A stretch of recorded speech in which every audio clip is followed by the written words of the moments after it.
mics. Hey everyone, I am here with Steve from Retro Tech.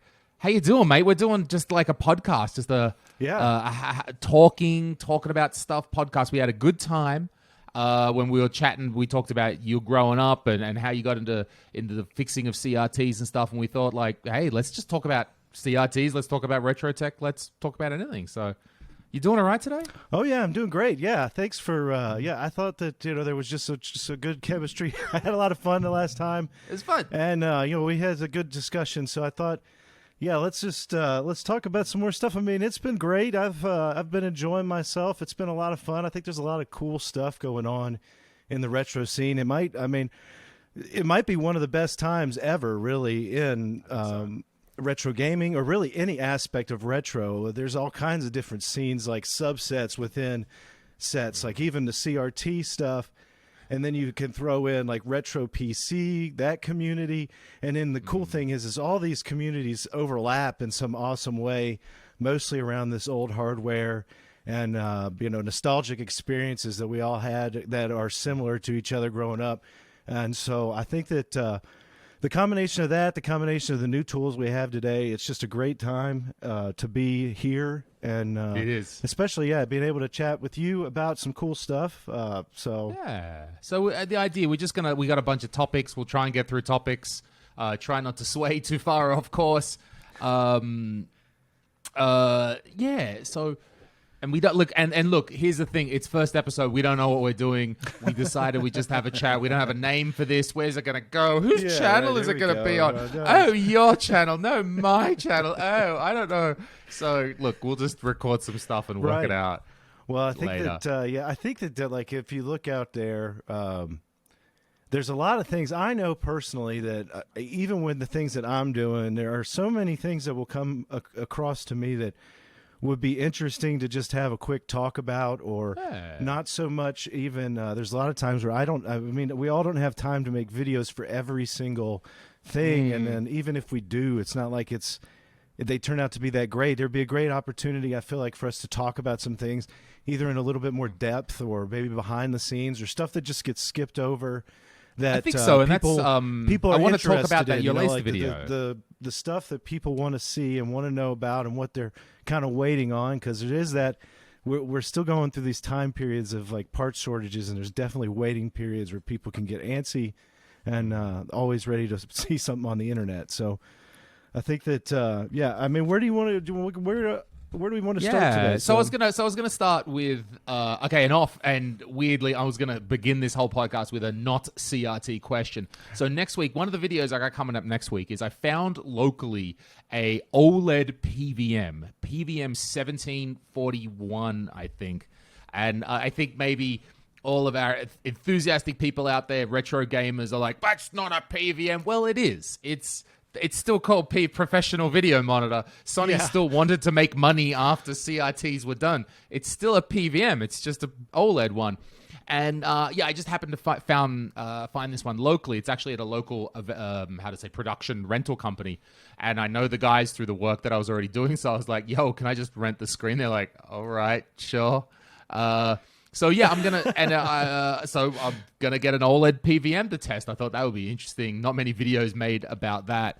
So now it comes to what am I gonna test? So it's got HDMI, SDI, and composite. So I thought I was going to test the HDMI composite, see what's up. What do you feel? Yeah, that's awesome. And that actually answers one of my questions, so I'm taking some notes here. That was one of my first. Oh, look at this. The that was my first question when, you got to, I want to make sure that we're getting here the right stuff. So, I think that's really cool because, obviously, if you do any, at least where I am, if you do any shopping for like a PVM, and you just type in Sony PVM, you'll get a lot more of these newer PVMs showing up on the flats already. So they're already you're seeing them show up on the secondary market. They'll show up on the secondary market, and I do believe they're still in use. Those are ones.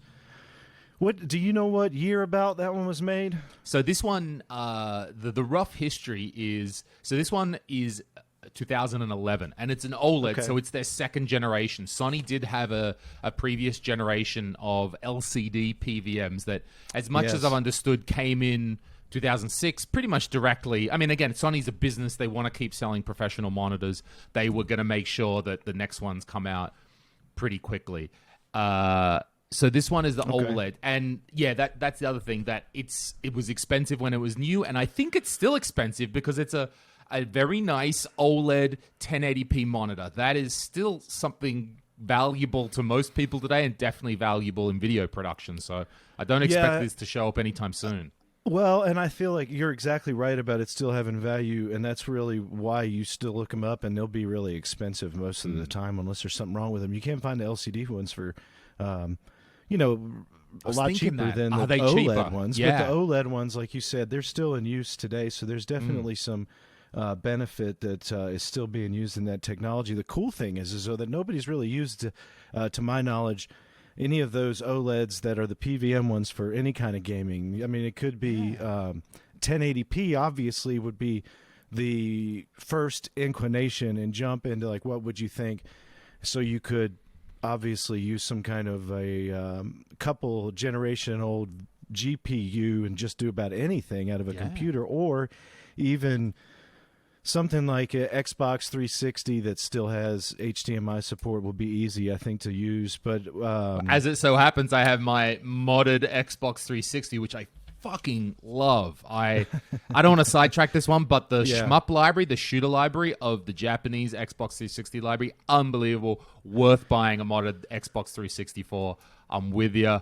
What I do have here is access to I have a time sleuth. My buddy Vlad. Yeah, I did see that on your little clips. This week. So I'm gonna test HDMI and the composite input. I think that's going to be interesting because I would suspect that composite is going to be slower because it's an interlay signal coming in, the 480i, and I'm going to put my bets on that there's no special treatment for 240p, that it's just treats it as 480i.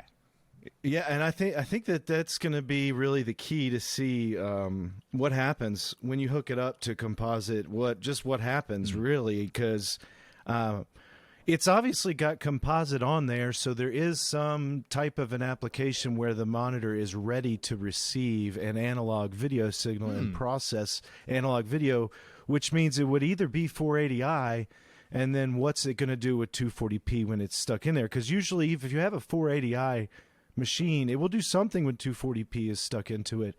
And so I think that's probably one of the real interesting things. Is I'm glad you got the time sleuth, because that's, of course, the biggest question. We didn't even stop on that yet, but that's like the lag question of how much input lag is there going to be on this monitor at all? Because again, when you're talking about this equipment, it's meant to be video production, so the lag aspect of things is oftentimes it can be ignored sometimes, where it's not that a few frames is fine. fine. The lack of any input lag is always just a byproduct of the CRT, right? So that's, you would have to physically do something to add lag into the chain on a CRT.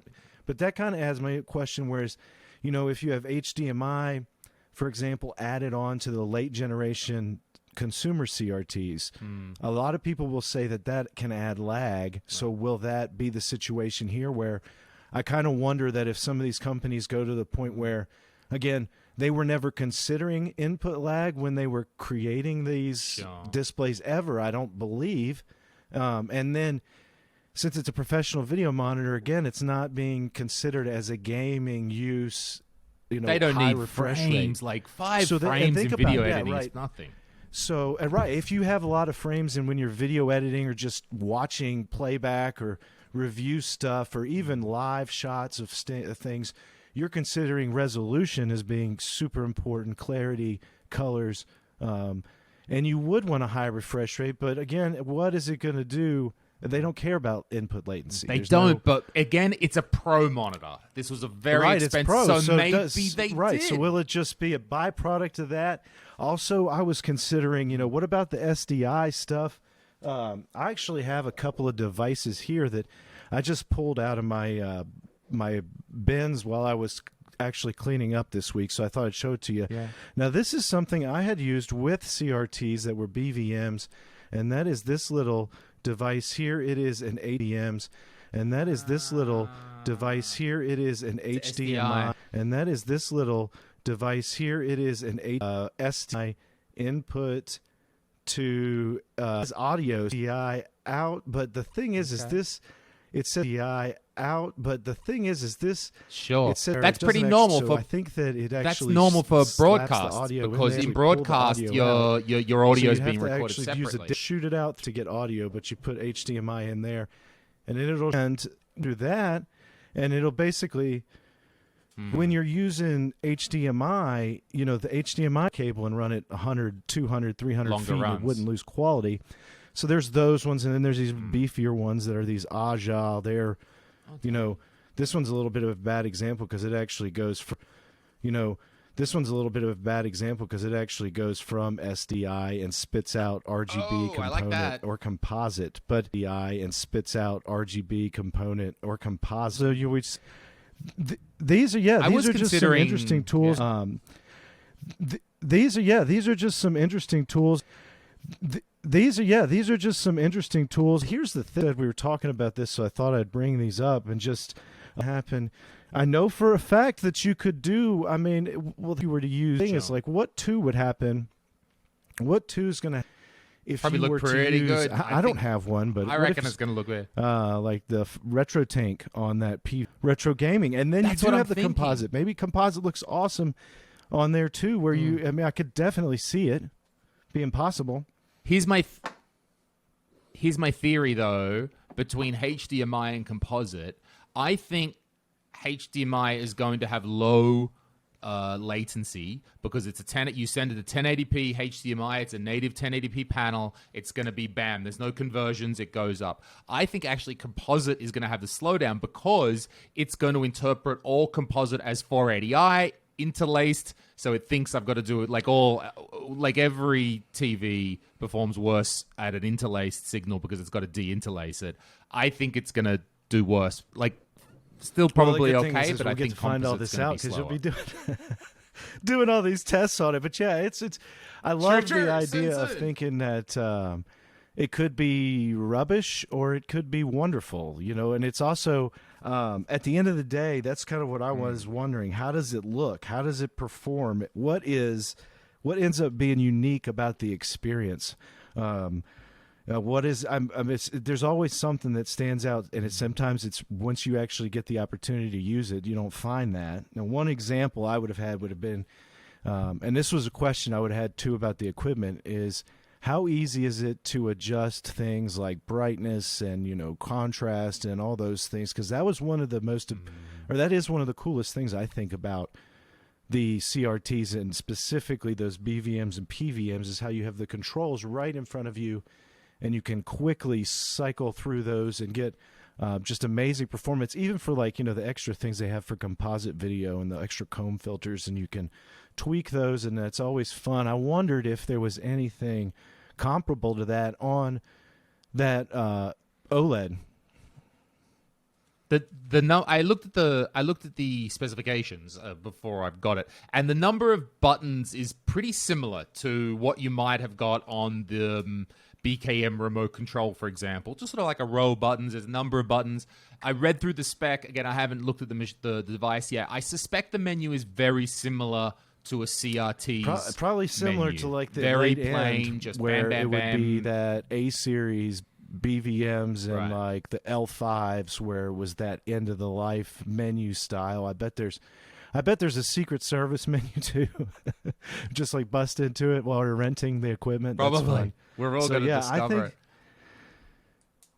Yeah, I like the idea that I think these are going to become retro. And again, I think you said you're already seeing the LCDs, the cheaper ones, right? They're already showing up. It'll go through the phase where it's being carried right now by the professional field still. There's still people using it professionally. So I don't think they're using the LCDs as much, but they probably still are somewhere. And I would just probably, if it were up to me, unless I got one for super cheap, I would probably just avoid the LCD, except to just test and have fun with. I don't think that it should be something that for fun, but for fun. At least not right now, that you should go out and just seek and like pay primo eBay silly money for. But I think that I think it's worth a fun look. I think the OLED is probably going to give I mean, I would imagine a better result than any of the LCDs do. So I think there's a much better, more fun to jump to that early OLED technology. And as that stuff gets phased out, start looking at that. But see, there's also the opportunity here that it's old enough where there could still be, it could be doing its own interpretation of analog video separate from digital signals. So if it does that, then there wouldn't be any additional processing of the analog, hopefully, that would limit the chances for lag. And so there's still, like you say, there's always question marks, that I think is a good thing. And it should be a lot of fun. I'm interested. I was glad when I saw you do that little short and saw when you said you were going to rent one. I didn't think you'd actually do it. But I do know that you, like, I've talked to rental houses. You can definitely rent a lot of this stuff still, right? Yeah, and that's because that's also, I mean, my business that I do, comedy shows. So not only do we have to rent tech, so I know all the tech guys, but the other work that I do where I'm hosting events for the last, and that's why I'm exhausted today. I've already, that's why it's early here. I've got my coffee still, but yeah, it's my day off. Mm. It's 6 p.m. here, and it's my day off. I've been working for 6 days, hosting different events, 2 events, 3 days and 3 days for 6 days in a row, and it just feels like, so I'm always backstage. There's always a huge screen. Yesterday was like 20 people on set. Live streaming director, lots of gear there. And so I found this PVM in a backstage just like that last week. There's a huge streaming setup there. You have 20 people in the room. And the thing was, I looked across the room, and it was like true love. I looked across the room, and the bezel, the look of the bezel, bezel is the same. The bezel. Yeah. It looks like the front of a BVM. It looks like the front. And I was like, is it? Like my eye caught, like, from across the room, I saw it. Oh, my God, what is this thing? And I went, but you are flat. Oh, my God. Oh, it was a moment. So I understand I'm more likely to come across these. And I just called up the rental guys that we get. I need some speakers for next week. And I was like, I need some speakers. I need a mixer. I need a microphone and your PVM. Good timing. OLED, please. Does that PVM have any type of audio built into it?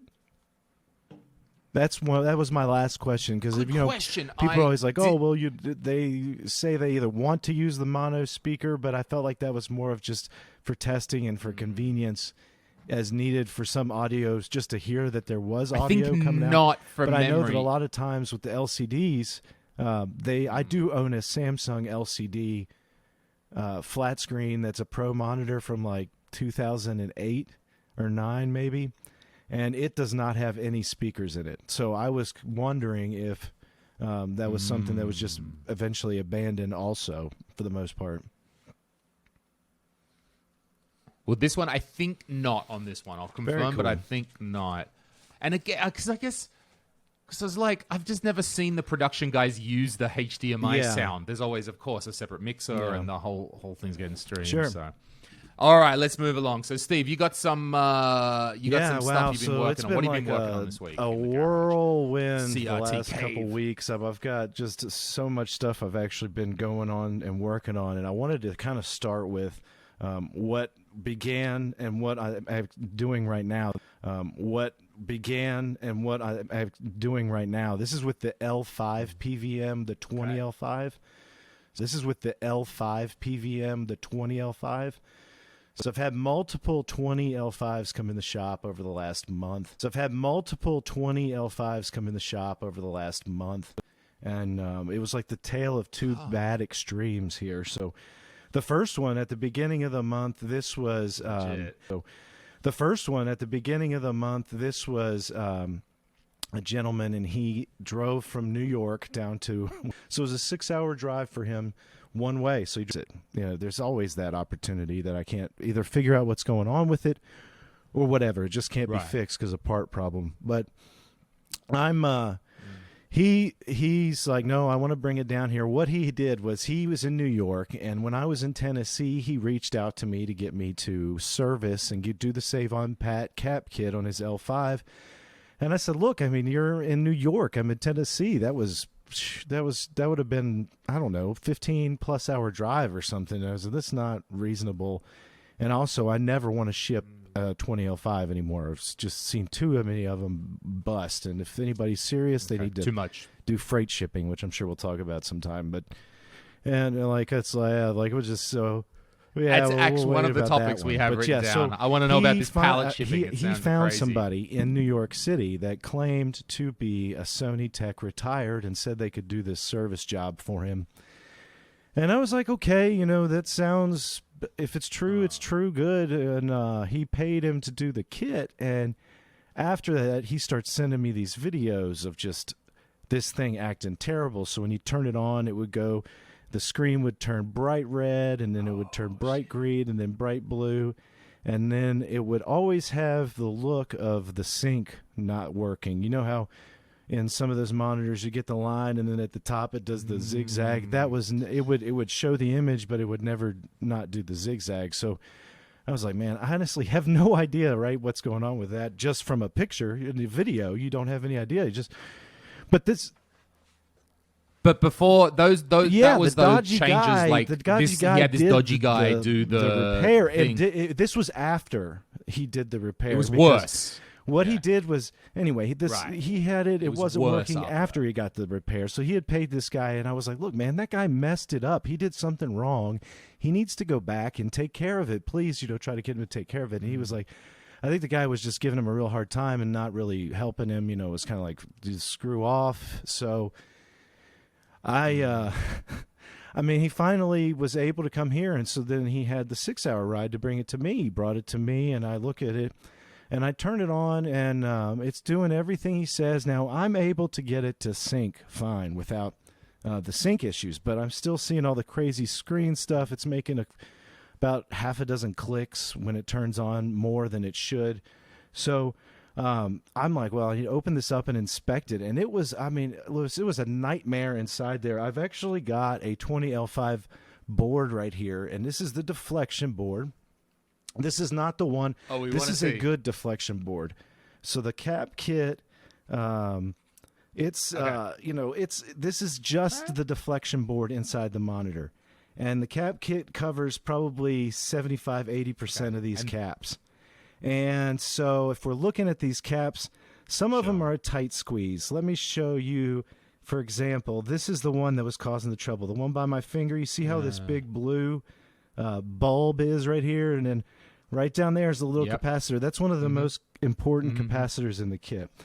Well, yeah, all these in this kit are through-hole. And is that through-hole? These blue things, these are film capacitors. Okay. So they're just different style capacitors. There's not a polarized end. It's just these do not usually cause any troubles or have any troubles. But what had happened here is it's such a tight fit right there specifically where there's that transformer where I'm showing you on that one capacitor in between the blue and everything. Sorry, just one last time. Like right there. So see how tight it is, kind of like right there, where my fingernail is. See, if you don't do it right, if you get lazy. Yeah. Anyway, he had the cap where the top of the cap was parallel with this transformer, and so the legs of the cap, and I've got another little thing. Hang on. So. Just as another example, this is the cap that he's installing. Now, it's huge, right? This is not the same cap. It's just I made a bigger one for an example so it would show up easier. So he sticks it in, and instead of sticking it all the way down to the board, it's hanging like this, right? After you solder it in place. And then this film capacitor is next to it, and they are usually set up like this with a little bit of a weird bend, so it's not just a straight angle coming out of them. Well, what had happened is this one was up so high that it had touched with a live leg, okay? And what happened when that happened is it caused this original, which is the blue one on this board, it caused it to explode. And it shot this, acid. It looked like something from the Aliens movies. It was like, boom, all over the circuit board. And so, I mean, immediately I opened it up and I saw that and I was like, what the heck, did this guy destroy it? And then I look at the rest of his cap work and it's just a mess, so I'm like, well, I can tell he's done the caps, and so we can, I removed all his cap work. I ordered the replacement film capacitor, and I was telling the guy, I was like, look, this could be it. This could not be it. I don't know exactly, right? So I've ordered the film capacitor. Sure. And I rebuilt this entire board with a new cap kit. And so then I'm like, it's time to test again. And right before I start testing, I start looking at the neck board, which is the one that goes into the back of the tube. And that thing has been butchered too. I don't know what the guy was doing, but he was over there, and there's all these places where you literally had spots where he'd gone in and just removed the solder. And you had like a live end of a component in a through hole with just sticking there with no solder on it. And I'm like, why? And in other areas where he had cut traces and then redone his tray, like went over. So, well, I guess that wasn't the right thing to do. And then bridged them back. And it was, so I was like, oh my gosh, this is just a nightmare. I feel terrible for this guy that this all happened to. But thankfully, I was able to go back and pretty much undo. There was one pad he had burnt off on the neck board that I could not get back. I couldn't tell. I mean, there was continuity there, to the points where it's supposed to be. So it was technically performing properly, but it didn't have a lot of its, the board had a little bit of a damage to it. But it's just that was the first one, and then like the one that I'm working on now with is this one. Go ahead, yeah. So wait, that one did. So is that one? Yeah, is it at a and that one's been. state? And he like, came and got it. And of and course, is he it was all right very now? happy. So I mean, it was all a good story at the end of the day. But I was, it was just. I was like, look, man, you got to just baby this thing now and just do whatever, however long it lasts. I don't know that this was not permanently damaged. The good thing is he hadn't gotten into the. See, the 20L5 is you can be a little lazy on it if you're a service guy, because the main board, which is not the deflection board, the board with like the flyback and all the power components and very little to do with the deflection, that board is harder to get to. So a lot of times that deflection board you can pull without, it's pretty easy to get to it comparatively. It might take you an extra hour to get the other board out sometimes. Right. So thankfully, if you're like, well, he didn't mess up the other board because it was too complicated for him to properly get it out. And, so you're either like, he either tried to get it out and ripped it out and damaged it, or they usually just don't get it out. But then the other one was one that was brought to me by another repeat customer, and he had got it, and the previous owner, I think, told him that it had been serviced. And so I told him I would test it, so I really could, I can read you the service notes here. It's just so it passed all its tests, and then I opened it up and inspect it, but there are no signs of any internal servicing. This one was from 2004, so it's a pretty late model for a PVM, and literally no signs. It has 2004. So it had, but it had the look of a good thick layer of dust that's not been opened. Obviously 17 years of dust. Okay. So, that was one where he thought he bought one that I think had been advertised to him as capped, and it wasn't. Which, I mean, but it's really kind of like had not been, if you don't really know whether something's been capped and you can't trust somebody, it's almost better that you know it's not been touched, because a lot of times people that don't know what they're doing sometimes will get in there and mess with it. And if you didn't know how to open it, like the other guy, it could have been a complete mess. So that was just one of them. That's got to be so difficult with sellers of this. But if you're trying to buy something off eBay, by the time you get it, and then you get it, you'd have to open it up and know enough to look at it, know enough to analyze whether these caps have been replaced. And then if you were like, these caps haven't been replaced, you'd have to ship it back to the guy, complain, and they're just banking on the fact that you're going to be like, go stick it. Yeah, it's just a tough tough sell. return. I mean, it's a tough deal that everybody's dealing with on it, unless you really know what to look for. Now, I had some other things. That was pretty much the two 20L5s. The second one I'm still working on. And then I'm going to make one of those. I did test every resolution and got film footage of that. So I'm going to have eventually a video coming pretty soon about just one of those shorter ones where I kind of just go directly into what's cool about the 20L5. I've got that. And then let's see. I did a bunch of 8-inch PVMs, the smaller portable ones this month. I always see a lot of those. People will send me just the boards in them sometimes to recap, and then and then I test them Oh, on okay. and take the boards So out. they open and them you up don't have to send the themselves whole and monitor. they. But the problem with interesting. And those how many- ones is it's always yeah. this is But the there's- most consistent thing. The tubes are terrible in half of them. It's either got burn or one of the colors is just shorted out. So you go to the trouble of doing all this repair work, getting all the circuit boards good, and you fire it up, and it will have two colors, or again, you know, some test pattern and writings burned into it. That happens more often than not. So you end up with. I think so, because those would have been in a broadcast studio in a rack. And they would probably with 3 or 4 of them in a row. Because they were the cheapest ones, and too, so you just leave those running. all the time. And then turn the other ones on as you need. Right, those 6, 8s, maybe the 9s to a certain degree, I think, but definitely because there's 6. I've got a bunch of 6s, 6 inches in my storage room. Mine are mostly I don't have any 8s. I see a ton of 8s. So, and, yeah, they're definitely... The other thing that's funny about the 8-inch ones is they don't, if you don't get power to them, it's, you know, it's like a trick, because there's literally this thing has the main board on it has I think 3 or 4 fuses on it, but they're like the other one I did the fuse repair on, where 2 or 3 of them are the solid fuses on the board, so you can't visually inspect them, and you have to desolder and solder them back in place to get it to fix. But it's literally, most of the time it's those fuses pop, or I think there's like 4 capacitors inside the power supply brick for that unit, and so it's either those 4 capacitors. It's actually usually it's not even the one big filter cap. There's 3 capacitors that'll either fail, or it's those fuses, and so that was a lot of stuff going on. Now I have been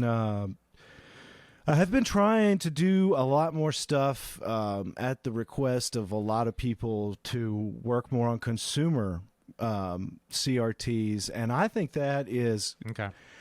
Well, not You're getting so much people that, bringing more consumer sets to you. The problem with that is I can't.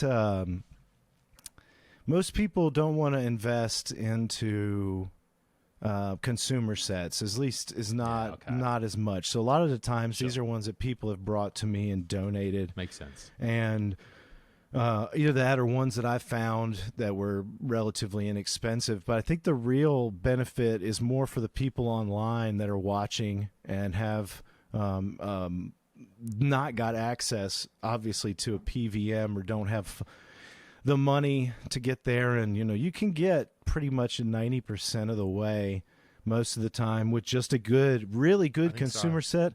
When I went to that convention, I saw like 60 consumer sets, and there were definitely there was a top 10% of them that just blew me away. And then, like, so the one that I just got finished on was that long one on the Sony KV13 TR28, right?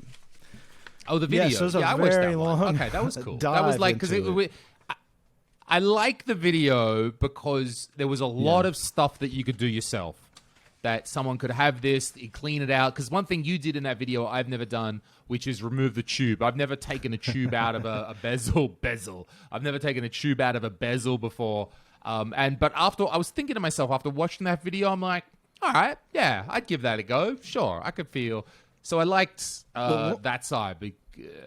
It's something I want to get into a little bit later about these common things that people can do, because exactly. People don't want to invest a serviceman's time, and let alone the shipping for something. There's a good. Like it's a good 20, it's a good way to cut your teeth working on anything. A consumer set, especially one that's easily to maneuver, like that smaller, 13-inch set, and. The reason, again, that one was donated here with a couple of other consumer sets, and it was in just disgusting shape, and then it had, the crazy line through the middle of it, so I figured it would be able to get degauzed out. But the other reason was it has a very RGB-friendly chassis or design to it, where it's got a jungle chip. I've kind of showed a little bit in that video.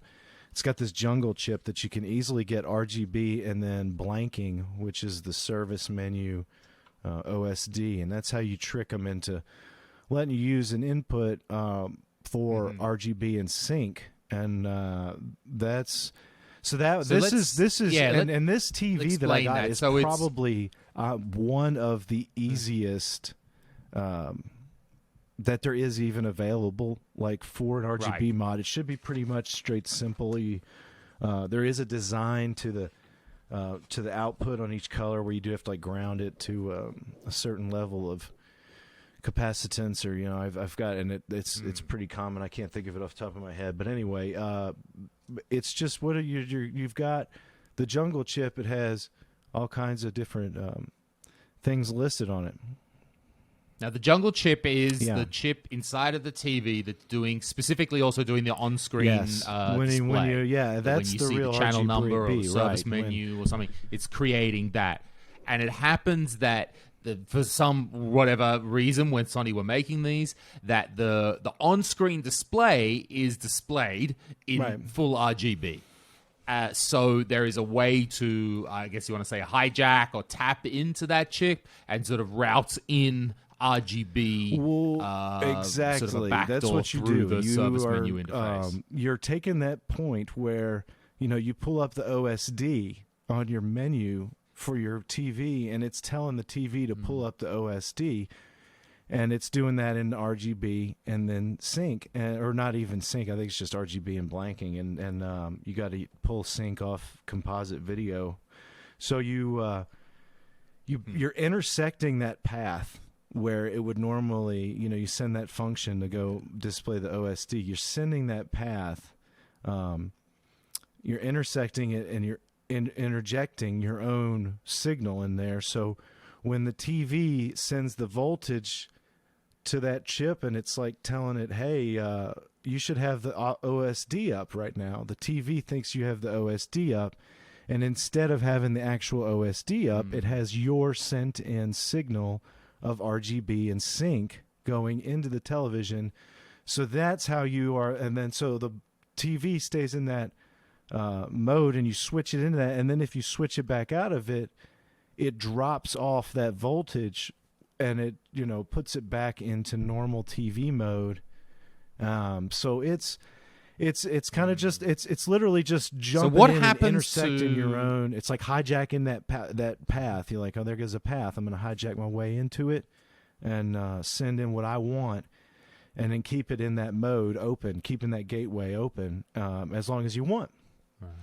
So what happens if I put with one of these televisions that has an RGB mod installed? What happens to the service menu? Am I still able to access the service or the on-screen display somehow? Since you're doing that, you're not going to see the service menu, so you don't see anything. Like you don't see.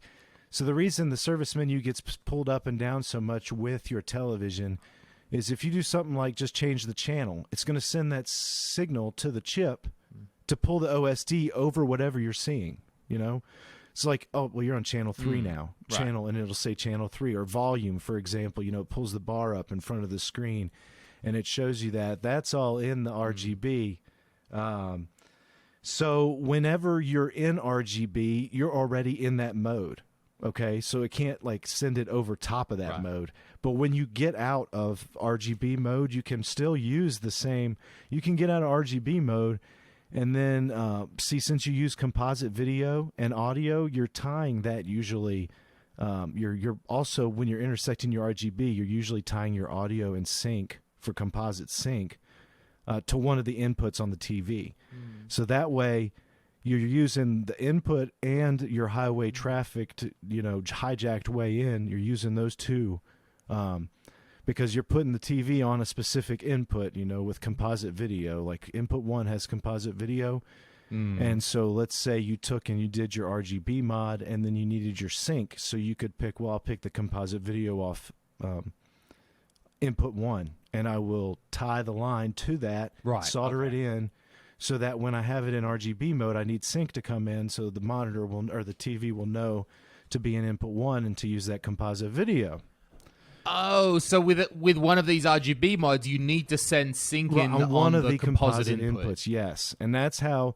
So you're disabling a certain input. So then, like, if you go and you used input 1 as your composite sync, well, then you would also use that same input's audio, right, to plug in your left and right audio if it had that. or just single audio. Okay, sure. If it was mono. So you're going to use the same inputs, right. composite video and mono audio as your input. And that goes in combination with your mod to send in your new audio and video signal, and it's using that sync, and that's why it's using the input. So if you put, for example, if you send through, and I've got RGB modded TVs, I've done this before, if you send through your signal and you don't have it on the right input, you might see the screen and it's just not syncing because it's sending through your RGB, but there's no sync. So it's just scrolling. So then you have to cycle input button, and even though you can't see OSD, you see it'll sync when you get to the right input. Or you can turn the RGB mod off where it's not sending the RGB in with your little switch that you manually install, and then it will it'll show you the OSD again because it'll show you the CRT in normal mode. And this is a big, great, nerdy conversation that you don't even have to deal with over there in Europe, where we didn't even have to. It is. Well, deal I want with to. RGB. If it's okay, I still have more sure. questions about the RGB mod because it's right, exactly, because I've never had to deal with this in Europe. And like, I think a lot of people, the reason I'm digging into this and like, let's really get deep on how it works, is because I see so much call in every one of your videos. Hey, Steve, can you make one about RGB modding a TV? It's just like so many people, every second comment, talk to us about this. So I'm trying to ask all the dumb questions because I've never had to deal with this before. So it seems to be a thing. So, all right. So there's some sort of, it's wires that need to be soldered onto this jungle chip. And is there any other, do you need something to run it or a bunch of other capacitors? Let's start kind of from the beginning here. You have to have, first off, you have to have the TV, right? And you really have to have the actual service manual for that television. You need to have the full-on schematics for the boards and able to do this the best way possible. So thankfully, a lot of these TVs are documented, but there are many that are not. So you can't just go and pick any CRT television generally and mod it for RGB. It has to, like you said, either has to have a jungle chip, or there are other chips that will, I believe, like do the jungle interpretation, and they're not. They look a little bit different. The good thing about the TVs from this 90s period is the service. It's easier to service those. There's a lot less smaller components. You're not really like this TV is all. It's all through hole components. There's a lot of space. There's a lot of good places to. Because see, when I did my modifications before, I would physically lift the RGB and blanking pins from the chip itself, like desolder them and slowly try to pull them out and stick straight, and then you'd insert an in and then you'd insert an out. But anyway, that's one of the ways. But anyway, before you do any of that, you have to have the schematics because it's really difficult to understand. Some on the older TVs, it might be easier to tell because you look at a chip and there's only 2 chips on them, and it's like, well, that's obviously the jungle chip. That's actually that's a point I want to stop on for a second because that's really interesting. Again, I'm trying to put myself in the terms of I'm sitting at home, I'm watching Steve's videos, I've got access. There's a couple of weird sets that maybe come up in my area. I want to get something. This sort of person, right? That each chip can be different. Yeah, I mean, there's there's different. For examples, on this one that I've got, I've just got this is not an example of the service manual. This is just, I'm sorry, this is an example. This is the first page of the service manual. Sorry, it is, but you can see down towards the bottom. Right here in the middle, actually, it says BA1 chassis. So there's probably half a dozen different models that use that chassis, but then there's like a BA2 and a BA3 or even other letters and numbers. And the thing is they might have been different in a region, and they may not have that OSD blanking and jungle chip setup. Were some TVs that didn't have it wired in the same way and don't actually have the ability to do that. First off, the TV has to have an OSD, right? So you can't use any television Okay, straight up. that's completely analog and do this style of a modification. It has to have some type of an on-screen menu.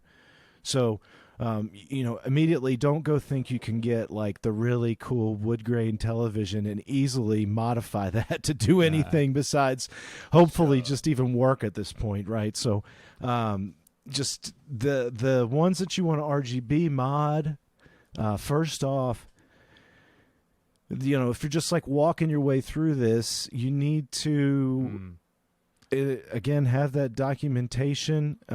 There's no problems with getting the schematics, drawing out a plan and saying, will this work, posting it on Twitter or something, and just being like, hey, would anybody look at this for me and tell me what they think of this design? And most of the time you'd get some good feedback. I know it sounds crazy, but I'm thinking about the way that it's wired up, and is it such that so we've said there are many different models, a bunch of different jungle chips, a bunch of different things, and what we're sort of looking for is what's this point, what's that point, what's this particular point, and that could be on any number of chips that are happening to be in there. That's why you need the schematics, because the schematics, it says jungle chip on the schematic, and then it gives you every single pin line. So then you go find it on the board, and you're like, these are the 3 pins that are RGB, and this is the one that's blanking.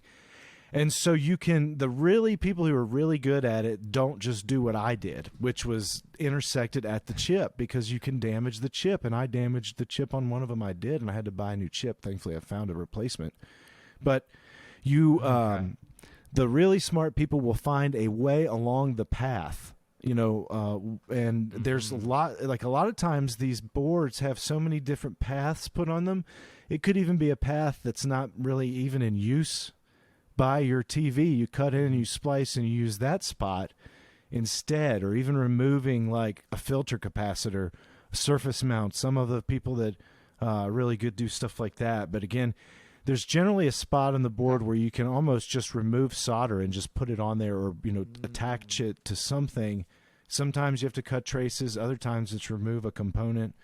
But there's not like an exact point on the board. That's why you have to basically go and plan it per television, unless it's one that somebody else has already done completely and it's like, this is how you do it, and it works, and it will go through this way on this specific jungle chip, which, that's what the good thing about the Sony is it's so common a television that ones like that we'll get more use out of having a RGB guide for. But yeah, you're going to get into spots where it's all going to depend on the circuitry design of the television.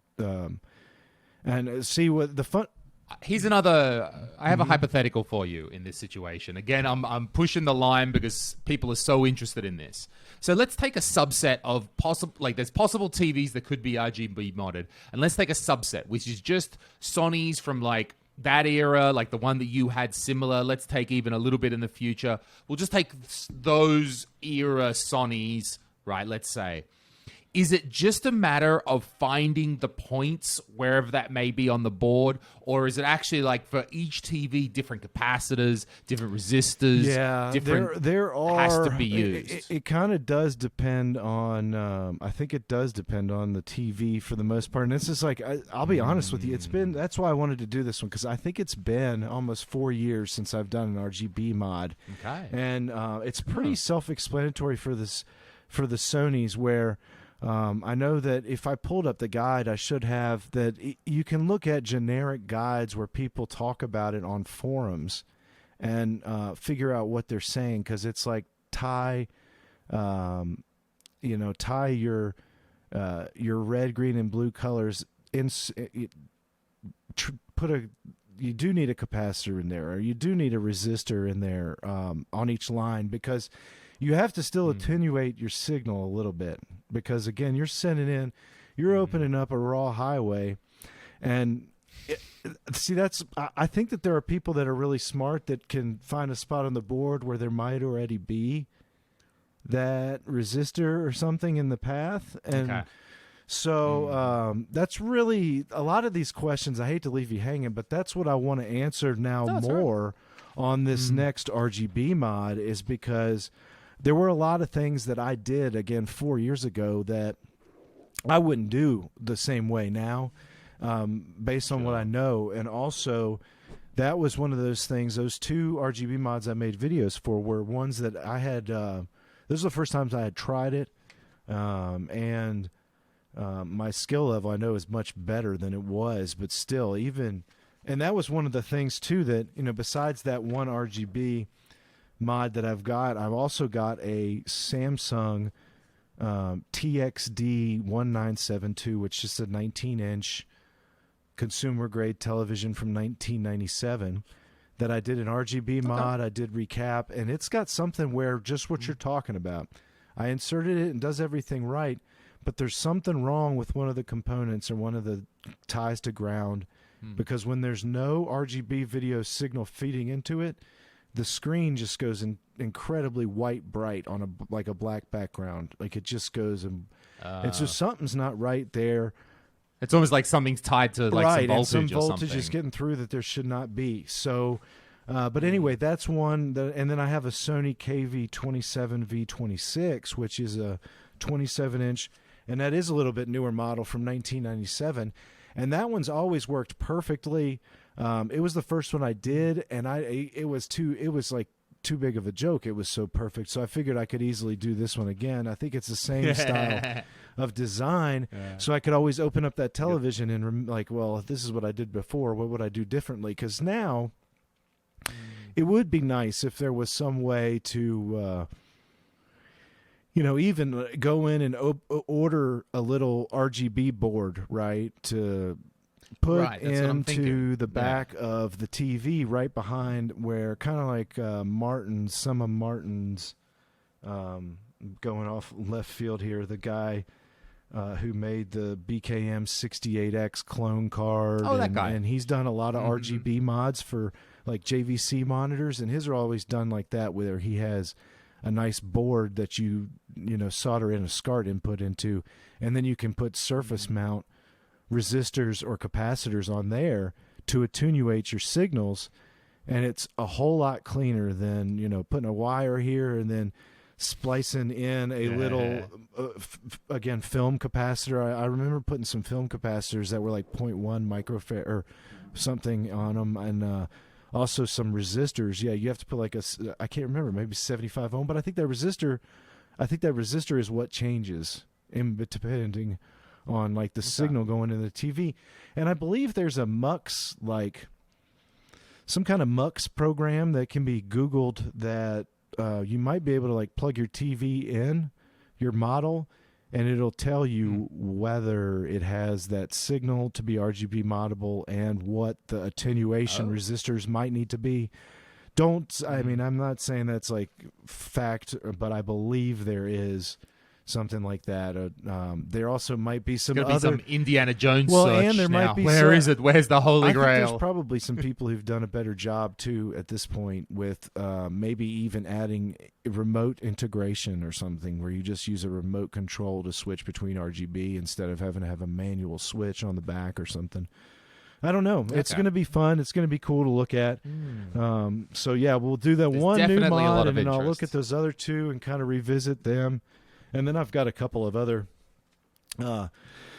consumer sets on the horizon, like JVC D series and a Sony KV, and they're both from that 2002 to 2004 range. Very new. Yeah, when they were new, when they were made. And they're both 20 inches, and so you've got a showdown right there of when it'll get both of them, you know, looking good, and then I'll be able to do a face-off. You know, which one would you prefer? They're both silver, and like I said, the D series is 2 years exactly older than the Sony, so I already have some opinions on which one I like, but I'm going to save that so I don't spoil anything. Oh, but, we're going to see it. But those... interesting, before I know we're not going into the European topic now, but I will say I do not see JVCs across in my local territory And well, actually, what the fuck would I know about other places in Europe? Which is going to come a point I'll come to later.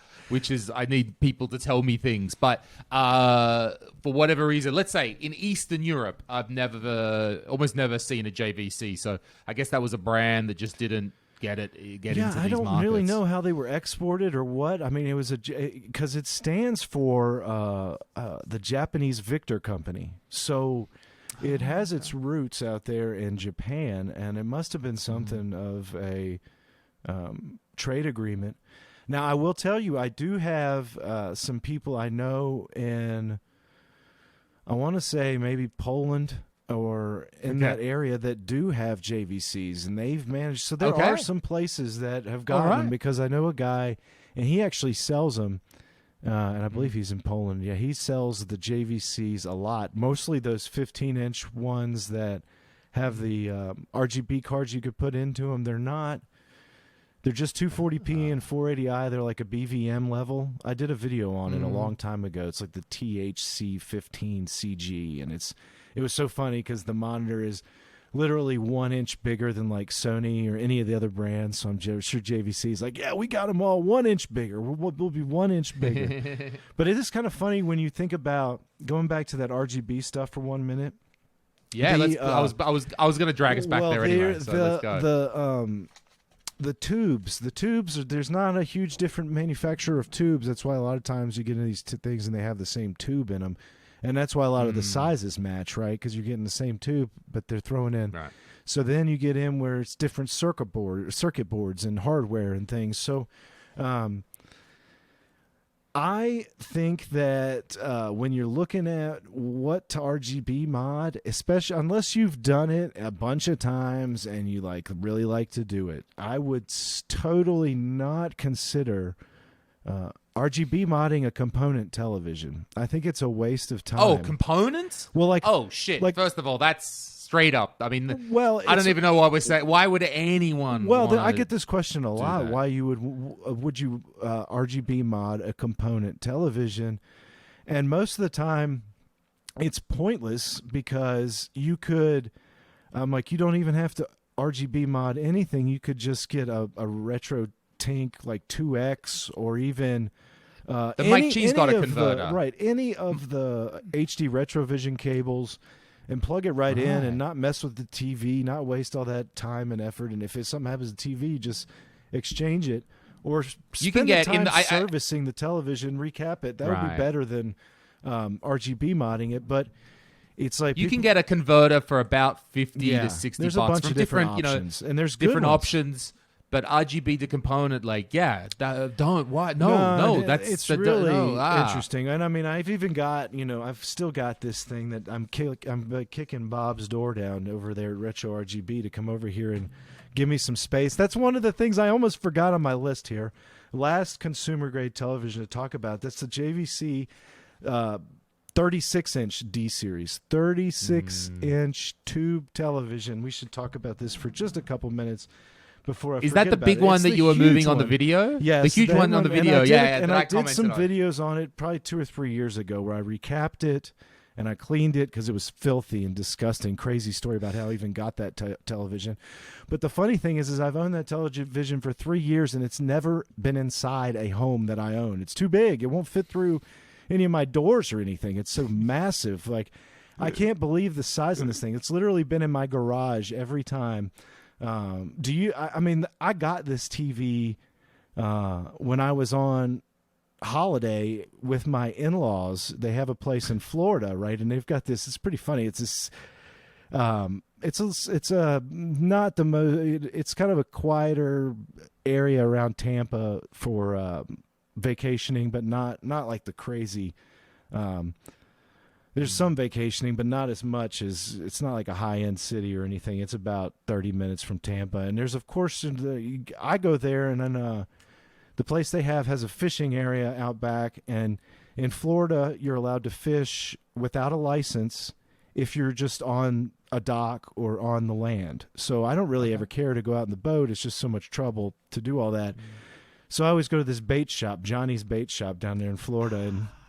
And So you go in there and it's live shrimp. It's what you get. You just get that as your bait. You bring in your bucket and you just drop it off to him. And he's, I mean, it's funny. It literally looks like something, the shop looks like something out of The Sopranos or something, you know, like it's like this seedy old kind of grungy bait shop. And the guy, he sits there and he just watches like baseball all day. It's like, what do you want? What do you need, you know, for bait? And he's selling all stuff. So sometimes you get in there and there'd be like 10 people waiting for him to fill their bait buckets. Because when you go get shrimp, he goes behind to this big live well and just fishes them out with a net one at a time, these little shrimp into your bucket. So you get there, there's like 3 guys in front of you and you're like, great, you got to go fish 65 shrimp before he gets to me.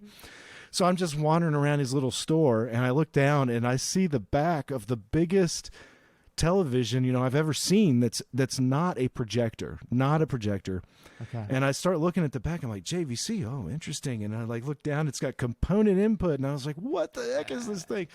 And so I go over there, and I'm like, hey, so what's going on with that TV you have over there? And I mean, it's on like just some wheels, just like a flat piece of wood with some wheels on the floor. And that's it, not turned on. It's just sitting there in the middle of his store. And he's like, oh, that's my old TV. It's like, well, you want to get rid of it? And he's like, yeah, I'll sell it to you for $50.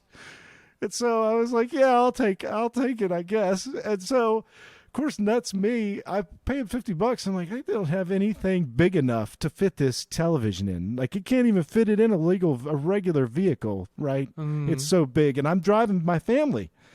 Yeah. So what do you didn't think of this? Oh no! Well, I was paid like, $50. I thought of it, but it was so. What I did was, my in-laws have a van, right, and they drive around in a minivan, and I was like, well, I'll come and pick it up. So I took their minivan, and I was like, I'm gonna go get something and put it in the back of your minivan for when you drive home. So I went and I threw this 36-inch television in the back of their van, and I was like, "Yeah, just be careful not to hit any bumps on your 12-hour drive home." But it made it back, and I had it there in my shop for a while, and then I told Bob after having it for a year, I was like, "I'll donate this to you," and then so. But anyway, I was talking to him about the same thing. I went and recapped it. I did all this other stuff, and I was like, "Look, you're not going to see anything." I was like, I'll give it to you for free, but if you want me to RGB mod this thing, I'm gonna have to charge you for that. I was like, I'm not. Yeah. I was like, I will give it to you as is, and you can enjoy it. I was like, but I am not. I don't want to invest the extra time in figuring it out and doing all the work to RGB mod it just to RGB mod it for the sake of it, because it doesn't really need it. It's good in component. But anyway, when I was doing my moving around this week, I had to move that TV. So like yesterday when I was moving, I moved that big TV, and it's been sitting on the ground since it was offloaded in the garage. And so I had to go and get this big, like 2 tables surrounding me, right? One that I can pick this TV up, put it on that table, and then move the table I want over and put it on that table to sit there. And I mean, I've lifted it like 3 or 4 times, and it's just every time it's such a mental hurdle, right? Because I looked it up. You want to know how much that TV weighs? How much? Yeah, it's 150 pounds on the money, which I think is 68 kilograms. I'm doing the Google here. 60. Oh, you're good. You've already got the note. 68 kilograms. 60. So I mean, it is a massive, and it's awkward to hold. There's no like handles on it, so it's literally like it's your like strongman moment where you're trying to amp yourself up to just pick up like a boulder, right, from the strongman competition. So lift it up, put it on the table, and then lift it from that table, move it over there. But yeah, I'm like, I want it. I love that TV, but I want Bob to come get it and take it and have him to deal with having to move it around from now. Get it together. We've got the wall. We need to put extra monitors there. Yeah, that's what I was like. I got to have more space here to put in more stuff. It's too much because I don't even have. I mean, I think the biggest I have. I think I've got a 29. I think we've got a 29-inch Sony, 1 or 2 of those, and I can't move them. Like they're in my storage room. They're up a flight of stairs. I don't know. I have to get a couple of guys here, like call the movers. I got a friend of mine. He's a mover. I call those blokes, and get hire them the over to- movers for that. Like that's Exactly. it. Just hey, Just move my TV up and down the stairs for a minute. And it's not so good if you're a YouTuber and I need to move this in and out now. I got a small place, so just call the movers. Hey, I'm a YouTuber. Can you move my TV out, please? But hey, Steve, I was gonna say, why don't we put a cut here and then let's have a little break. Let me go to the loo. I gotta go to the toilet, and we'll make a little cut here, and we'll just talk about what we're gonna do with the next episode. Sounds good. All right, Lots of fun. Thanks.